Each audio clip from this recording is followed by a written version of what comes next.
우린 지난주에 우리 갈렙을 살펴보았습니다. 45년 전에 그 약속을 한 번도 잊지 않고 매일마다 그 약속을 되새기고 그날이 이루어지기까지 기도하며 품었던 그 갈렙, 그리고 때가 되었을 때에 그날의 제게 약속하신 그 저 산지를 저에게 주십시오.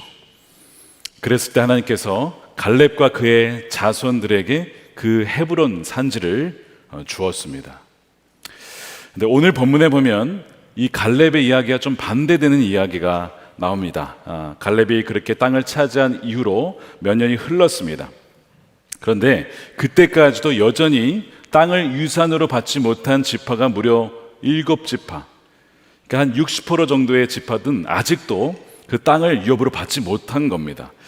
그래서 여호수아가 오늘 본문의 3절에서 이렇게 얘기를 합니다. 당신들은 어느 때까지 주 당신들의 조상의 하나님이 당신들에게 주신 땅을 차지하러 가기를 미루겠소? 개정판에는 지체하겠습니까? 하나님이 주신 땅이에요. 이미 주신 땅인데 언제까지 미루겠습니까? 라고 약간 책망을 하면서 또 격려를 하면서 이런 얘기를 하는 겁니다. 분명히 하나님이 주신 땅이라고 말씀을 드렸잖아요. 근데도 가지 않는 겁니다. 미루고 있는 겁니다. 여러분, 여호수아서의 땅이라고 할 때는 어떤 의미냐면 하나님의 나라를 상징적으로 보여주는 것이죠. 하나님이 통치하시고 하나님의 선하심과 그분의 공의하심과 그분의 긍휼로 다스리시는 그 어떤 영역을 여호수아서에는 그 땅이라고 표현을 하는 거예요. 그런데 그 땅이 원래 하나님의 땅인데 거기에 가나안 7족속이 살고 있는 것이죠. 그래서 이 여호수아서의 이 정복 전쟁은 바로 하나님의 땅이었던 그 땅을 되찾고 회복하는 거룩한 이 전쟁입니다. 그런데 이제 이 어떤 분들은 그런 얘기를 하실 수 있어요. 아니, 어떻게 원주민들을 쫓아내고 그 땅을 차지합니까? 근데 그들이 원주민이 아니고요, 그들 원래 메소포타미아 지역에 있다가 가나안 남부 지역으로 와가지고 그 땅에 살고 있던 사람들을 쫓아내고 산 자들이 이 가나안 족속입니다. 그것이 신명기 2장부터 읽어보시면 나와요. 그러니까 이들도 원주민이 아니에요. 땅을 차지할 수 물론 있지요. 문제는 뭐냐면 이들이 하나님을 숭배하고 영광스럽게 예배하는 것이 아니고 우상을 숭배하고 음란과 음행과 온갖 더러운 모든 것들을 그 땅에서 행하는 것입니다. 심지어 인신제물까지 바치는 그런 일을 그 땅에서 함으로써 그 땅을 더럽히고 있는 것이죠. 그래서 그 땅의 본래 주인이신 하나님께서 그들을 몰아내고 다시 그 땅을 회복시키고자 하신 것이 바로 이 가나안 정복 전쟁입니다. 그래서 이거는 영적 전쟁이면서 진리 전쟁인 것이죠. 예수님께서도 보면 하나님 나라를 회복하는 그 사역을 하신 것이죠. 회개하라, 천국이 가까이 왔다. 하나님 나라가 너에게 가까이 왔다라고 예수님도 설교하시고, 물론 세례 요한부터 시작을 했죠.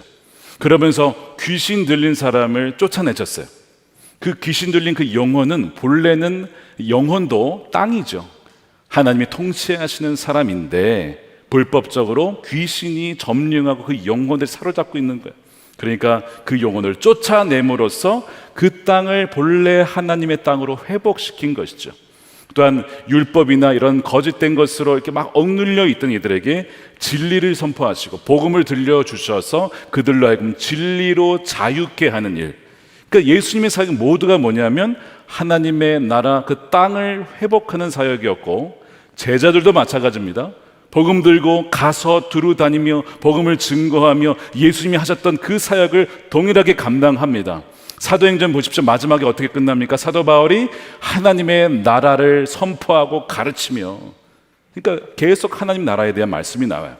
여러분이 성경을 읽으실 때에 예수 그리스도로 창세기부터 계시록까지 읽을 수 있고, 또한 하나님 나라 관점에서 계시록까지 읽을 수가 있습니다. 성경은 온통 하나님 나라에 대한 말씀을 하고 있어요. 그것이 아주 구체적으로 표현된 성경이 바로 여호수아서거든요. 이 관점으로 오늘 말씀을 보면요, 지금 이 7지파는 사실상 뭘 하고 있냐면 직무유기를 하고 있는 겁니다.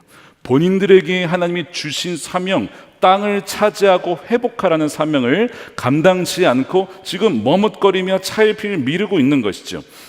자, 그들은 왜 땅이 차지하는 것을 미루고 있는 것일까요? 첫 번째 이유를 들 수 있는 것은 바로 철병거 때문일 수 있습니다. 예를 들면 17장 오늘 14절 말씀해 보면 이제 오늘 18장보다 좀 전의 일인데 요셉 지파, 그러니까 지금 이 여호수아가 요셉 지파 아닙니까? 에브라임 지파니까 이 요셉 지파가 찾아와서 이 수가 많으니까 땅을 더 달라는 거예요. 그러니까 여호수아가 뭐라고 하냐면, 아니 지금 아직 차지하지 않은 땅이 많으니까 산간 지방도 가서 거기에 사람들을 몰아내고 차지하라고. 그랬더니 하는 얘기가 뭐냐면, 거긴 철병거가 있다는 거예요. 그것이 17장 16절입니다.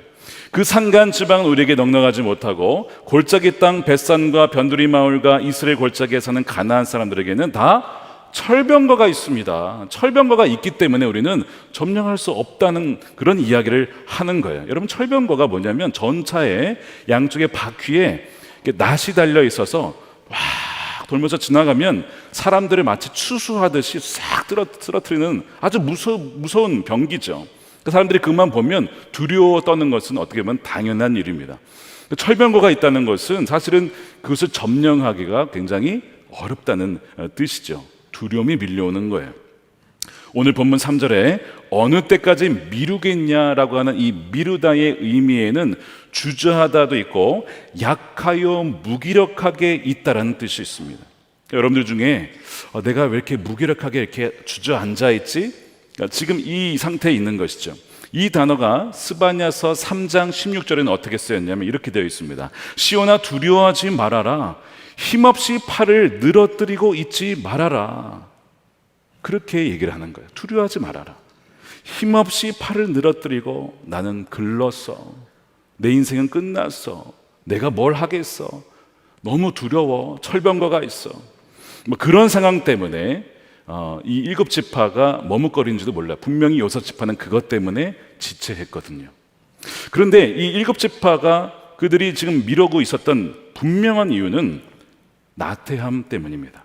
자, 왜냐하면 오늘 18장 1절에 보면 이스라엘 자손이 그 땅을 정복한 뒤의 일이라고 했거든요. 정복을 이미 했는데도 7지파는 아직 그 땅을 차지하러 가지 않고 있는 거예요. 그곳에는 이제 철병거와 같은 강력한 존재는 사라지고 이제 잔당들만 남았기 때문에, 물론 여전히 전투를 해야 되지만 사실상 다 끝난 거예요. 이제 가서 점령만 하면 되는 것인데 가지 않고 있어요. 나태한 것입니다. 여러분, 성경에서 나태하다라고 얘기할 때는 아무것도 그냥 안 하다, 게으르다, 단지 그런 의미가 여러분 아닙니다. 성경에서 말할 때 나태하다의 의미는 뭐냐면 왕의 부르심에 열정이 없는 상태를 나태한 것으로 얘기를 해요. 왕의 부르심에 무관심한 상태를 말합니다. 그래서 이거는 어떤 아무리 내가 분초를 다투면서 열심히 살아도 왕의 부르심에 응답하는 것이 아닌 이상은 그것은 나태한 것일 수 있어요. 왜냐하면 이 나태는 방향성이 중요하지 활동성이 중요한 게 아니에요. 얼마나 많이 활동하냐가 중요한 게 아니고 얼마나 왕의 부르심에 합당하게 그 방향에 맞추어 주님의 그 시선에 맞추어 내가 발맞추어 가느냐, 이것이 훨씬 더 중요하거든요. 그러니까 지금 우리가 볼 때에 아무리 열심히 살아도 내가 주님의 부르심을 알고 그 사명에 무관심하다면 그것은 바로 나태한 상황이 되는 거예요. 디도서 2장 14절에 하나님께서 우리를 속량하신 이유를 이렇게 말씀합니다. 우리 함께 읽어보겠습니다. 시작. 그가 우리를 대신하여 자신을 주심은 모든 불법에서 우리를 속량하시고 우리를 깨끗하게 하사 선한 일을 열심히 하는 자기 백성이 되게 하려 하심이라. 예수님이 우리에게 오셔서 우리 위해 죽으시고 우리를 구원하신 이유는 우리의 영혼을 구원하시고 우리에게 영원한 생명을 주시기 위함이지만 동시에 단지 죽어서 천국 가는 것만이 아니라는 거예요. 만약에 구원이 죽어서 천국 가는 것을만을 의미한다면 우리가 구원받자마자 다 죽어야죠. 그런데 왜 이 땅에 남아 있습니까? 하나님이 우리에게 각각에게 맡겨주신 사명, 즉 점령하라고 맡겨주신 어떤 땅과 영역이 있기 때문에 우리를 이 자리에, 이 땅에 남겨주신 거예요. 아직 탈환하지 못한 하나님의 나라가 있기 때문에 우리에게 그 사명을 주신 것입니다. 어제 전도 축제가 있었는데 한 1200명 정도가 참여하셨어요. VIP들만 한 350명, 현장에만 그렇고 그 이상 또 온라인에서도 한 500명 이상이 참석을 하셨는데요. 얼마나 감사한지 몰라요. 많은 분들이 자리에서 일어나셔서 예수님을 다시 한번 받아들이고 또한 기도를 받으시고 정말 다시 한번 주님과 함께 살아가기로 그렇게 결단하는 시간들이 있었습니다. 그 모든 일을 준비하고 기도하고 섬기라고 우리를 이 자리에 부르신 것이고 사명자로 부르신 것이죠. 이 땅에 남겨두신 것입니다. 자, 그렇다면 하나님께서 되찾으라고 하는 그 땅은 도대체 어떤 의미인가? 여러분, 두 가지 영역이 있습니다. 하나는 개인적인 영역, 하나는 공적인 영역이 있어요. 먼저 개인적인 영역은 우리 몸에 남아있는 바로 죄된 옛 습성을 말합니다. 그러니까 예수님을 믿고 나서 하나님의 영이신 성령님이 우리 안에 임하십니다. 그러니까 성령께서 이제는 우리를 인도하시고 우리에게 말씀하시고 우리를 가르치시고 그것이 그리스도인의 삶이에요. 자, 여러분, 그러다 보면 어떤 일이 벌어지냐면 하나님의 법이 성령으로 우리 안에 와 계시기 때문에 우리 안에 여전히 그전에 남아있었던 죄의 법과 충돌을 하게 돼요. 예전에는 죄라고 느끼지 못했던 것을 이제는 죄라고 느끼고 그것을 싸우게 됩니다. 그래서 이기기도 하지만 때로는 죄의 법에 끌려가서 옛날처럼 살아갈 때가 여러분 있다는 것이죠. 이런 치열한 전쟁이 우리 내면에서 벌어져요. 우리가 이 개인의 영역에서 일어나는 치열한 전쟁을 말합니다. 사도 바울이 예수님을 믿고 나서 그의 안에 성령이 계시고 나서 이 전쟁이 더 치열해졌어요. 내적 전쟁이죠. 사도 바울이 가장 치열하게 싸웠던 죄가 뭐였는지 아십니까? 사도 바울이 고백하기를 그것이 탐심이었다라고 고백합니다. 탐심. 로마서 7장 7절에 율법에 탐내지 말아라 하지 않았다면 나는 탐심이 뭔지 몰랐을 것입니다. 그러나 죄는 이 계명을 통하여 틈을 타서 내 속에서 온갖 탐욕을, 탐심을 일으켰다는 거예요. 그 위대하던 사도 바울도 거듭난 이후에 계속 싸워야 했던 것은 자신 안에 남아있는 이 잔당들 있죠. 아직 정복되지 못한 이 땅 영역이 있었다는 거예요. 그것이 바로 탐욕, 탐심이었습니다. 여러분, 다윗이 간음죄를 저질렀는데 바스바의 그 간음이 단지 간음이 아니고 여러분 그것은 본질상 탐욕입니다. 자신의 배우자에 감사하고 만족하지 못하고 남의 배우자를 탐낸 것이 여러분 간음이죠. 그 간음죄를 숨기고 탐심을 숨기기 위해서 거짓말이 더해지고 살인교사가 더해지는 것입니다. 십계명에 보면 10번째 계명의 마지막이 탐내지 말아라. 이웃의 것을 탐내지 말아라.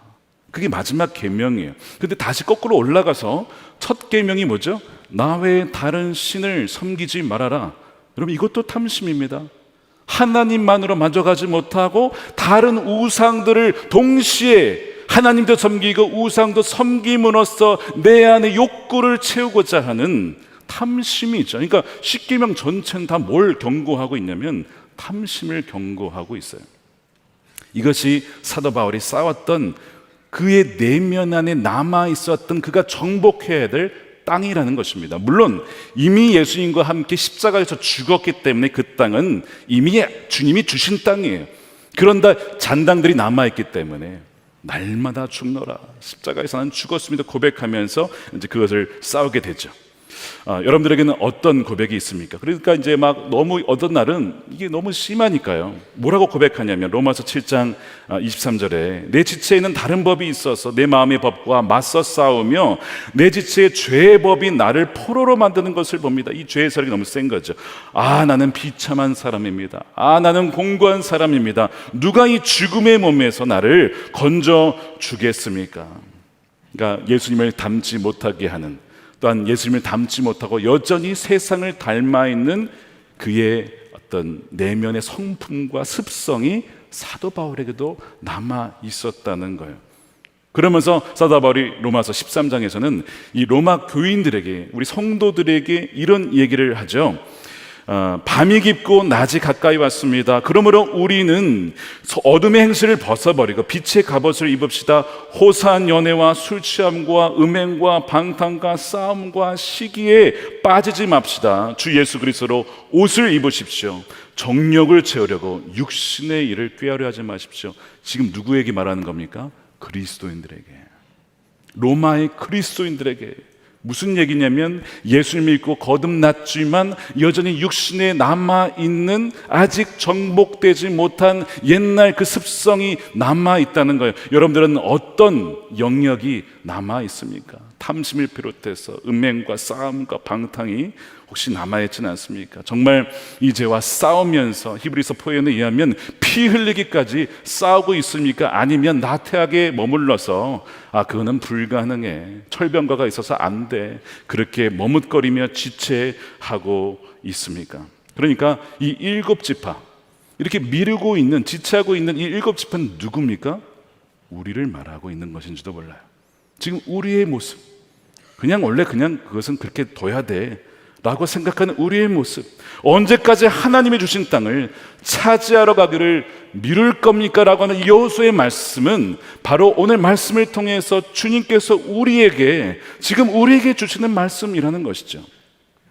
그러나 하나님께서 우리가 되찾기를 원하시는 땅은 단지 개인의 영역에만 머물러 있지 않아요. 바로 공적인 영역이 있습니다.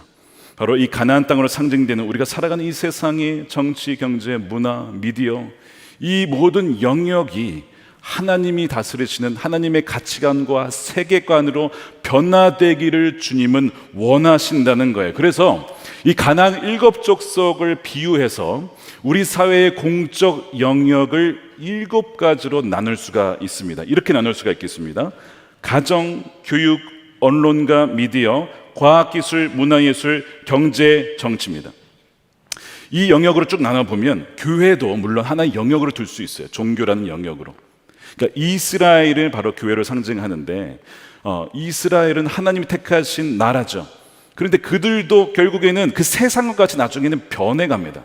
그들도 우상을 숭배하고 나중에 그들도 가나안 족속과 같이 쫓겨남을 당하자 바벨론 포로로 끌려가는 거예요. 하나님 말씀에 순종하지 아니하고 살아가면 그 땅은 영원히 그 땅이 그 자손에게 주어지는 것이 아니라 징계를 받게 돼요. 그런 점에서 이 교회라는 영역도 하나의 영역으로 볼 수 있는데, 저는 이것을 구분을 하고 싶어요. 어쨌든 하나님께서는 교회를, 하나님의 백성들을 이 세상을 변화시키는 주체로 삼으셨어요. 그렇기 때문에 저는 교회를 따로 구분해서 나머지 이 일곱 가지를 구분하고 싶은데요. 자, 다시 한번 보여주기 바랍니다. 자, 이 영역을 보시면요, 본인이 여러분께서 속해 있는 영역이 적어도 한 군데는 있으실 거예요. 적어도 교회는 있고요, 하나는. 그 다음에 가정주부의 경우에 가정, 그 다음에 자녀를 기른다면 교육의 영역이 있을 수 있죠.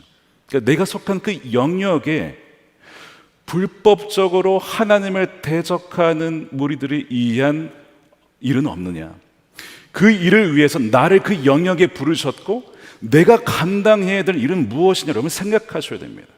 여러분 가정의 같은 경우에 가정을 생각해 보시면 우리 정말 가정이 천국과 같은 가정이 돼야 되는데 그렇지 못한 가정이 있을 수 있죠. 왜 그렇죠? 마귀가 가정을 갈라놓기 때문에 그래요. 불법적으로 그 가정의 영역에 침투해서 갈라놓고 흔들고 하기 때문에 몰아내야 됩니다.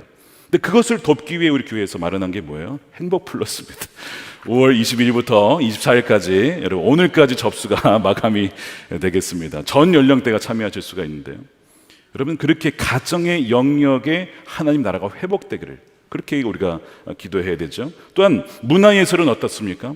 어제 광야 아트리에서 와서 루카스 공연했는데 저는 이 자리에 앉아서 정말 눈물이 마르지가 않는, 연기와 또한 음악을 통해서 또한 비주얼을 통해서 복음을 전하고 예수 그리스도를 전하고 하나님 나라와 소망을 품게 하는 얼마나 아름다운 일인지 몰라요. 여러분 문화는 전 세계 공통어입니다. 이제는 문화를 통해서 사람들에게 복음을 증거할 수 있어요. 그런데 반대로 문화를 통해서 수많은 영혼들을 피폐하게 만들고 심지어 죽음으로 몰고 갈 수도 있는 아주 위험한 것이기도 합니다. 그러니까 누군가가 이 문화예술 영역에 들어가서 하나님의 나라를 회복할 수 있도록 해야 된다는 것이죠. 음악을 통해서, 연기를 통해서, 그림을 통해서, 다양한 장르를 통해서 그걸 감당해야 됩니다. 언론과 미디어는 어떻습니까? 진리와 진실을 증거하는데 여러분 전 세계로 이제는 채널이 다 열려 있어요. 온라인에 들어가면 전 세계가 다 연결돼 있어요. 얼마나 그 영향력이 강력한지 모릅니다. 그러니까 복음이 온 세계에 전파될 수 있는 이제 길이 다 열린 거죠, 사실상. 근데 반대로 거짓과 기만과 속임수와 온갖 더러운 것이 역시 언론과 미디어를 통해서 전 세계를 장악할 수도 있는 그런 위험성이 공존한다는 것입니다. 그러니까 언론과 미디어에 계신 분들은 그 사명이 있는 거예요. 정말 진리와 진실을 증거하고 복음을 증거할 수 있는 그 채널의 통로가 되어야 된다는 것이죠. 정치는 어떨까요?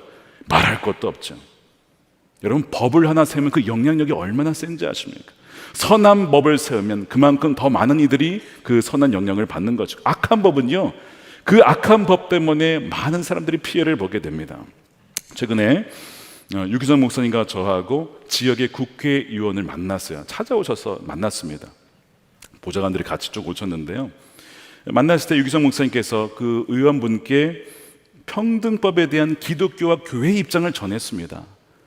왜 우리 기독교가 거기에 대해서 염려하는지 아십니까? 라고 하면서 쭉 말씀을 드렸어요. 이 동성애는 하나님의 창조 질서를 거스르는 것이기 때문에 우리가 그것을 용납하기가 어렵습니다. 그랬더니 그 의원분이 그러시는 거예요. 아니, 평등법에 좋은 게 많은데 왜 그것만 자꾸 얘기하십니까? 그러니까 이제 대화가 이게 자꾸 이게 뭔가 안 되고 계속 이어지는데 약간 갈등이 이제 일어나는 거예요. 여러분, 문제가 있는 것만 얘기를 하죠. 여러분, 그 평등법에서 얘기하는 대부분은요, 다 성경에서 말하는 겁니다. 뭐냐면 가난하고 약하고 나그네들, 고아들, 과부들, 그들을 섬기고 돕고 차별하지 말라. 다 성경 이야기예요. 맞는 이야기를 왜 우리가 뭐라고 하겠습니까? 독소 조항이 있기 때문에 그것이 문제라고 말하는 거거든요.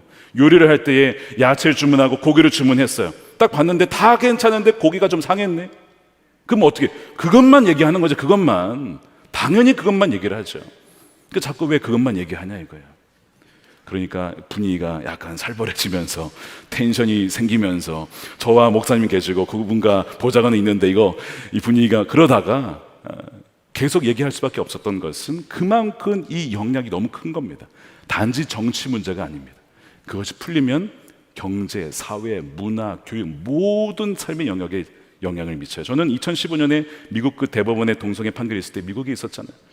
여러분, 사회 공기가 달라집니다. 공기가. 그 전과 후가 너무 다른 거예요. 그러니까 이것은 정말 우리가 진리 전쟁이고 영적 전쟁인 것이죠. 근데 그 의견을 우리가 전해드렸어요. 하나님께서 1급 영역에 하나님의 그 땅을 회복시키고자 우리를 그 땅에 보내시고 차지하라고 말씀하시는데요, 어떤 분들은 정말 그 영역에서 신실하게 주의 말씀에 순종하여 나가는 자들이 있는가 반면에 어떤 분들은요, 차일피일 미루면서 이건 내일이 아니라 아니야 불가능해 할 수 없어 이렇게 하면서 하지 않는 분들도 있을 거예요. 어떤 분들은 이런 얘기를 할 겁니다. 철병거 때문에 안 됩니다. 요셉 지파가 지적한 대로 이 철병거는요, 두려운 존재죠. 근데 두려움을 가장한 사실은 핑계일 수 있다는 겁니다. 이런저런 이유 때문에 점령하러 가지 못하는 핑계가 바로 철병거예요. 뭐냐면 저는 아이들이 있어서 기도할 수 없습니다. 이런 거 있을 수 있고요. 체력이 너무 약해서 안 됩니다. 물론 그럴 수도 있죠. 저는 머리가 좋지 못해서 기억을 잘 못합니다. 물론 그것도 맞을 수 있어요. 저는 이제 은퇴를 해서 안 될 것 같습니다. 그것도 하나의 이유가 될 수 있습니다. 그러니까 철병거의 존재는 사실이에요. 그렇지만 정말 그것 때문에 점령을 못하는 것일까요? 제가 이민교회를 섬기려고 가려고 하니까 많은 분들이 저에게 이런 얘기를 해주셨어요. 거기에 가면 안 된다. 거기는 목회자들의 무덤이다. 너도 가면 당한다. 그곳에서 살아남을 수 없을 것이다. 이게 다 뭐예요? 철병거입니다. 안 되는 이유를 여러 가지를 대는 거예요. 그러니까 제가 그 얘기를 갖고 들으니까 두려운 마음이 들더라고요. 철병거가 그렇게 많구나. 가지 말아야 될 핑계거리가 너무 많은 거예요. 제가 이 교회에 올 때에도 이런 말들이 있었습니다. 이 목사님 후임으로 가면 힘들다. 취임식 때 우리 김병상 목사님 오셔가지고 하셨잖아요. 솔직하게 말씀드릴까요? 김다희 목사님이 행복하지 않을 것 같습니다. 여러분, 그게 일부는 사실이에요. 어떻게 보면 제가 어제 유기성 목사님께서 주례하러 교회에 오셔서 잠깐 뵀습니다. 목사님, 담임이 되고 나니까 이것저것이 몸에 좀 아파요. 그랬더니 목사님 뭐라고 하는지 아세요? 은퇴하면 다 사라집니다. 은퇴하면 건강해집니다. 나 이제 시작하는데 목사님 은퇴 얘기하시면 어떡합니까? 저는 어떡하라고요? 여러분, 그런 게 있어요. 이 정말 잘하신 전임자 이후에 후임자로 온다는 것은 그런 부담이 없지 않아 있습니다. 그런데 저는 행복하러 온 것이 아니라 주님이 부르셔서 온 거예요. 종이 뭐 내가 행복하려고 오겠습니까? 주님 부르시면 그냥 가는 것이죠. 또한 유 목사님께 주셨던 사명과 저의 사명은 비슷한 것도 있지만 다른 것도 있습니다. 뭐냐면 이전 세대가 다 하지 못한 점령하지 못한 영역과 땅을 내가 점령하고 함께 나가야 될 그 사명이 저에게 주어진 것이죠. 그러니까 뭐 그걸 가지고 뭐 비교할 것이 전혀 없는 것입니다. 뭐 전임자가 어땠으면 어떻습니까? 예를 들면 여호수아가 제 전임자가 모세라서, 엘리사가 전임자가 그 불을 내렸던 엘리야라서 저는 안 되겠습니다. 그게 아니라 엘리사가 어떻게 했습니까? 갑절의 영감을 주십시오. 그러면 제가 감당하겠습니다. 하나님이 너의 믿음대로 될지어다. 갑절의 영감을 주셔서 엘리야 못지않게 감당을 한 것을 봅니다. 하나님의 부르심은 후회하심이 없다는 것입니다. 여러분들을 그 자리에 지금 부르신 이유가 있어요. 부르시면 후회가 없습니다. 하나님의 감당할 수 있는 능력도 이미 주신 줄로 믿으시길 축복합니다. 그래서 부르신 거예요. 그러니까 우리 속에 있는 지금 여러 가지 이 철병거, 이 핑계가 무엇인지 한번 보세요. 마귀가요, 속이는 것일 수 있어요. 너 거기 가면 안 된다. 그래서 계속 우리를 하여금 자꾸 뒤로 물러나게 하고 자꾸 머뭇거리게 만들고 자꾸 우리를 수동적으로 만드는 것, 여러분 그 속삭임을 잘 분별하셔야 돼요. 마귀의 철병거 속삭임일 수 있다는 것입니다. 자, 요셉 지파가 자꾸 철병거 얘기를 하니까 사실 여호수아 입장에 같은 지파, 같은 동족 아닙니까? 그러면 사실은 손을 써가지고 좋은 땅 줄 수도 있죠. 절대 그렇게 안 합니다. 공정하게 너희들은 강한 지파 아니냐, 당신들이 차지하라고 하면서 18절에 이런 얘기를 해요. 산간지방도 당신들의 것이 될 것이고 산간지방이라 하더라도 그곳을 개간하여서 이 끝에서 저 끝까지 차지하시오. 가나안 사람들의 철병거를 가져서 강하다 할지라도, 이 팩트죠. 그러나 당신들은 그들을 쫓아낼 수 있습니다. 자, 철병거는 평지에 저는 강력하지만 산간지방에서는 그렇게 강력하지는 않습니다. 비효율적인 거예요. 기동성도 떨어집니다. 그러니까 철병거가 두려운 존재이긴 하지만 그렇게 생각보다 두려운 존재는 아니라는 것과, 두 번째, 누가 그와 함께 합니까? 하나님이 그들과 함께 하신, 지금까지 역사가 다 그거예요. 우리 능력을 한 게 하나도 없어요. 하나님이 이기게 해주셔서 이긴 것인데 그것을 잊지 말라는 거예요. 능히 그들을 쫓아낼 수 있다라고 격려하면서 다시 그들을 보냈더니 요셉 지파가 그 땅을 다 점령합니다.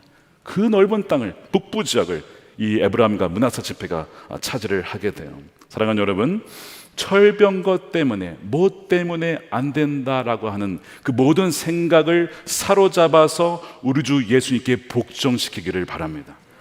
복종시키고요, 그 다음에 육신의 생각이 아니라 무슨 생각? 영의, 성령의 생각을 따라서 갈 때에 우리의 육신의 소욕도 이기고 철병거도 능히 이기는 여러분들의 삶이 되실 줄로 믿으시길 축복합니다. 자, 18장에 돌아보면요, 지체하고 밀었던 이 7지파에게 여호수아가 그 다음에 4가지 동사로 얘기해요. 가라, 두루 다니라, 그리라, 가져오라, 이겁니다. 자, 4절 말씀해 보세요. 내가 그들을 그리로 보내게 해서 그들이 가서 그 땅을 두루 다닌 뒤에 자기 지파가 유산으로 받을 땅의 모양을 그려서 내게로 가져오도록 하십시오. 이 동사 4군데가 나옵니다. 4가지 동사가 나와요. 각 지파의 세 산을 뽑아서 땅을 가게 하고요, 두루 다니면서 밟게 하고요, 그 다음에 땅의 모양을 지도에 그려서 가져오게 합니다. 자, 여러분, 이것이 뭐냐면 가정과 교육과 미디어와 경제, 이 과학기술, 문화예술, 정치, 이 모든 영역 속으로 가서 그 땅을 밟고 그 땅에 그리는 것은 뭐냐면, 이 영역에 하나님의 말씀대로 하나님의 나라가 회복이 되면 어떤 모습이 될까를 믿음으로 상상하면서 기도하는 것이죠. 여러분, 이것이 바로 하나님의 방법이었다는 거예요. 하나님의 뜻은 뭐냐면 뜻을 세우시고 각 사람에게 계시하시고 그것을 믿고 기도하는 자들을 통해서 먼저 역사를 시작하거든요. 그러니까 기도 없이는 이것이 불가능하기 때문에 보내는 것입니다. 밟는 땅마다 너희의 땅이 될 것이다 라고 했던 거예요. 그래서 순종하면 그만큼 그 영역은 넓어지는 것이고, 불순종하면 그만큼 또한 축소가 되는 것입니다. 여러분, 순종의 발걸음은 나가야 되는 것이죠. 이번에 중보기도위원회에서 6월 10일에 1일 기도 아웃리치를 가요. 5개 영역입니다. 다음 세대, 한국 사회, 한국 교회, 그 다음에 정치와 민족 통일 영역에 이 8개 팀이 150명이 신청을 하셨어요. 흩어져서 그 지역으로 가서 밟고 두루 다니며 그리며 뭘 그리겠어요? 하나님 이 지역에, 이 영역에 하나님의 나라가 임하게 해달라고 그렇게 기도하고 돌아오는 거예요. 정확하게 여호수아가 말씀했던 그거를 행하러 가는 것이죠. 왜냐하면 바로 기도로 먼저 하나님은 역사하시기 때문에 그래요. 사랑하는 여러분, 개인 영역과 공적 영역에서 여전히 차지하지 않고 미루고 있는 영역은 무엇입니까? 사도 바울이 탐심의 영역에서 아직 점령하지 못한 영역이 있었죠. 내버려 두지 않았어요. 싸웁니다. 그리고 결국 이겨요. 어떻게 이기느냐? 로마서 7장 24절에 나는 비참한 사람입니다. 누가 이 죽음의 몸에서 나를 건져주겠습니까? 그랬는데 25절에 우리 주 예수 그리스도를 통하여 나를 건져주신 하나님께 감사를 드립니다. 이 탐욕의 몸, 탐심을 어떻게 극복했냐면 금욕으로 극복한 게 아니고 탐욕, 그 욕구와 만족을 영원히 만족시킬 수 있는 것으로 채운 거예요. 그게 누구예요? 예수님이죠. 예수님으로만 영원한 만족을 누리니까 더 이상 탐욕에 빠지지 않더라는 것이죠. 자, 그래서 완전한 만족을 주시는 그리스도를 이렇게 표현합니다. 골로새서 2장 3절에 함께 읽겠습니다. 시작. 그리스도 안에는 모든 지혜와 지식의 보화가 감추어져 있습니다. 에베소서 읽어보세요. 골로새서 읽어보세요. 하나님이 우리에게 예비하신 그 풍성한 유산이 얼마나 큰지 당신들이 알기를 원합니다. 사도 바울이 그걸 깨달은 거예요. 더 이상 탐욕의 노예가 되지 않더라는 것이죠. 여러분, 또한 공적 영역에서 우리가 차지해야 될, 가서 밟고 그리며 해야 될 영역이 있어요. 북한에 하나님 나라가 임하기를 위하여서 북한에 직접 가는 건 아니지만 북한의 그 탈북자들, 중국과 동남아시아, 한국을 거쳐서 쭉 들어오는데 그 루트를 1만 킬로를 개척한 분이 계세요. 그리고 그 개척한 그 길을 계속해서 그 루트를 통하여서 탈북자들을 인도하여 한국으로 데려온 분이 계신데 인류 역사상 가장 많은 탈북민들을 구출한 분, 1만 킬로의 여정을 설계한 분, 그분이 별명이 슈퍼맨입니다.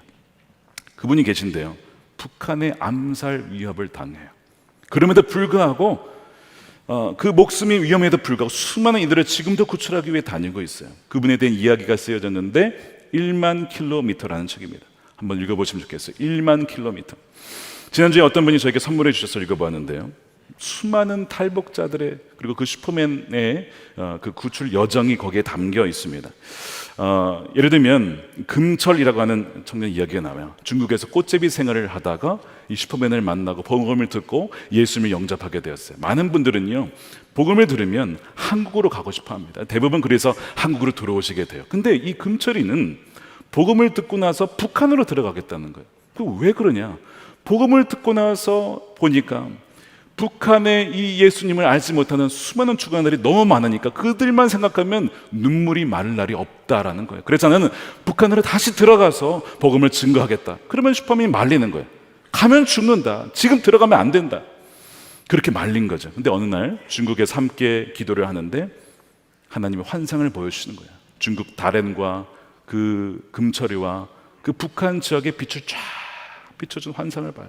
하나님 나를 부르시는구나. 그렇게 슈퍼맨이 말려도 결국 북한으로 들어가요. 그래서 복음을 증거합니다.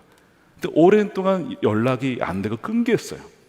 나중에 알아보니까 정치범 수용소에 갇혀서 모진 고문을 당합니다. 그리고 거기서 순교를 해요. 이렇게 슈퍼맨을 통해서 복음을 알게 되었다가 그 열정으로 북한으로 오히려 들어가서 순교한 사람만 23명입니다. 그 슈퍼맨이 자기의 죽음을 두려워하지 않는 것은 그렇게 23명이나 내 사랑하는 자녀들이 순교했는데 내가 어떻게 목숨을 아낄 수 있냐고, 그렇게 지금도 그 땅을 다니며 복음을 증거합니다. 또 누구 얘기가 나오냐면 북한에 사시다가 중국으로 다시 남한으로 들어오신 할머니 이야기가 나와요. 물었대요. 자유 대한민국에서 신앙생활 하시니까 참 좋으시죠? 근데 그분의 할머니 얼굴의 표정이 밝지가 않아요. 왜 그런가 물어봤더니 한국에 와보니까 한국 교회가 너무 약하다라는 것이죠. 복음도 약한 것 같고 분위기도 너무 약하고 기도도 약하고 북한 정치범 수용소에서 그렇게 그 복음을 듣고 말씀을 지키고 나가는 자들은 목숨을 걸고 그렇게 나가는데 정작 기도가 필요한 곳은 한국교회라는 것을 알게 됐다는 거예요. 처음에는 왜 하나님이 나를 이 대한민국에 보내셨나 이해를 할 수가 없었대요. 그런데 한국에서 지내다 보니까 그 이유를 알았다는 것입니다. 죽을 때까지 한국교회를 위해, 한국교회 성도들을 위해서 기도하라고 그 사명을 주시러 나를 보내셨구나 하는 것을 깨닫고 이제는 죽을 날 얼마 남지 않았지만 한국교회가 깨어날 수 있도록 기도하겠다는 겁니다. 제가 그 이야기를 들으면서 7지파가 생각이 났어요. 영적 나태함으로 왕의 부르심에 반응하지 않고 무관심하거나 열정이 없이 물러서 있고 굉장히 바쁜데 왕의 부르심에는 관심이 없는 바로 7지파가 우리의 모습인 게 아닌가. 오히려 마귀가 한국교회를 사로잡고 영적으로 잠들게 만들어서 오히려 지금 북한 사람들이 한국을 위해서 기도하고 있다니까요. 여러분, 이래서야 되겠습니까? 오늘 이 말씀을 우리 모두에게 하나님께서 주시는 우리 말씀으로 받았으면 좋겠어요. 저도 마찬가지고 우리 교회도 마찬가지입니다. 하나님이 이 슈퍼맨에게만 그 사명 주신 거 아닙니다. 각자에게 불러주신, 보내주신 영역이 있어요. 여러분, 더 이상 지체하지 마시고 미루지 마시고 그 땅을 주님과 함께 동행함으로 취하시는 여러분들이 되시기를 축복합니다. 하나님께서 우리에게 그것을 능히 감당할 수 있도록 우리를 부르셨고, 하나님의 부르심에는 뭐가 없다고요? 후회하심이 없다는 것입니다. 이 은혜를 누리는 저와 여러분들이 되시기를 축복합니다. 감사합니다. 우리 함께 기도할 텐데요. 두 가지 놓고 기도하겠습니다. 하나는 개인의 영역과 공적인 영역. 첫 번째는 여전히 내가 점령하지 못한, 정복하지 못한 내 내면의 죄성은 무엇인가? 사도 바울은 그것이 탐심이었습니다. 어떤 사람은 탐심이 아니라 시기와 질투와 음행과 술 취함과 방탕일 수도 있죠. 하나님, 이제는 완전히 끊어버리겠습니다. 더 이상 미루지 않겠습니다. 언젠가 되겠거니. 여러분, 그것이 속는 거예요. 오늘 이미 내가 주님과 함께 십자가에서 죽었으니 더 이상 이제는 이 십상은 나를 사로잡을 수 없습니다. 그 믿음으로 오늘 달려나가시기 바라고요. 두 번째는 공적 영역이 있어요. 가정이든 교육이든 언론 미디어든 문화예술이든 과학이든 경제, 정치, 종교 어느 영역에 여러분이 있든지 여러분들이 그곳에 있는 것은 우연이 아니라 하나님의 섭리하심입니다. 부르신 분이 능력도 이미 주셨고 또한 감당할 힘도 이미 주신 것입니다. 그 믿음 가지고 주여 나갈 수 있도록 우리를 인도해 달라고 우리 함께 통성으로 기도하겠습니다. 하나님 감사합니다. 주님, 우리에게 허락하신 그 땅을 취하러 나아갑니다. 여전히 탐심과 정욕에 아버지 헤매어서 살아간 자들이 있습니까? 주여 하나님, 예수 그리스도의 아버지 십자가의 셈이 우리가 죽었음을 고백합니다. 아버지, 더 이상 내가 사는 것이 아니라 주께서 사시는 것입니다. 아버지, 그 믿음으로 나아갑니다. 주여, 죄를 이기고 아버지 승리를 아버지 하나님 주께 올려드리기 원합니다. 공적 영역에 가정과 교육과 미디어와 아버지 과학기술과 하나님 문화 예술 영역에 또한 경제와 정치 영역에 종교 영역에 우리를 부르셨습니다. 그 부르신 영역 가운데 하나님의 땅이 온전히 회복되기를 원합니다. 부르신 분이 주님이십니다. 능히 감당할 수 있도록 하나님 역사하여 주시옵소서. 더 이상 살면도 핑계되지 않게 하여 주시고 아버지 하나님 주여 인도해 주시고 아버지 선하게 아버지 이끌어주시옵소서. 하나님 감사합니다. 오늘 이 7지파에 대한 이야기가 바로 우리의 이야기임을 이 시간 고백합니다. 머뭇거리고 하나님 미루었던 것이 바로 우리였음을, 주여 우리가 나태의 죄를 범하였음을 이 시간 고백하오니 주여 우리를 불쌍히 여겨주시고 모든 죄를 용서하여 주시옵소서. 왕의 부르심에 열정을 가지고 나가기를 원합니다. 주님, 더 이상 무관심하지 않고 우리의 부르신 그 영역 속에 하나님께서 가정의 교육에 또한 정치, 경제, 사회, 문화, 예술 영역에 또한 과학, 의료 영역에 종교 영역에 우리를 부르셨습니다. 하나님, 하나님의 부르심에는 후회하심이 없다고 하였사오니 하나님, 부르신 자의 합당한 그 부르심에 합당한 삶을 살아가게 해주시고 이미 그 땅을 주셨고 또한 감당할 능력도 이미 주셨음을 믿고 감사를 드립니다. 물러설 것이 아니라 수동적으로 그렇게 차일피일 미룰 것이 아니라 이미 우리에게 맡겨주신 땅을 향하여 가게 하시고 밟게 하시고 믿음으로 그리며 기도하게 하시고 순종하게 하여서 아버지 하나님 나라가 이 땅 가운데 온전히 임하게 하여 주시옵소서. 아버지 하나님 감사합니다. 이 시간에 귀한 것으로 구별하여 주님께 올려드립니다. 귀한 예물을 받아주시고 우리의 삶 전체가 우리의 생명이 하나님의 것이오니 하나님 뜻대로 사용하여 주시옵소서. 하나님 이 나라가 하나님을 경외하는 나라가 되기를 원합니다. 하나님 북한의 복음이 온전히 증거되고 아버지 하나님 남과 북이 복음으로 속히 통일되게 하여 주시옵소서. 북한의 억눌려 있는 자를 자유로 해방 아버지 진리로 자유케 하여 주시옵시고 아버지 풀어지는 역사 해방의 역사가 있게 하여 주시옵소서.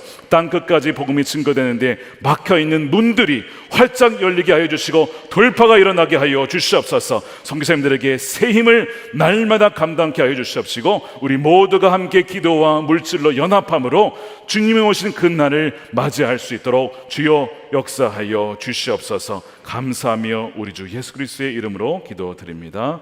아멘.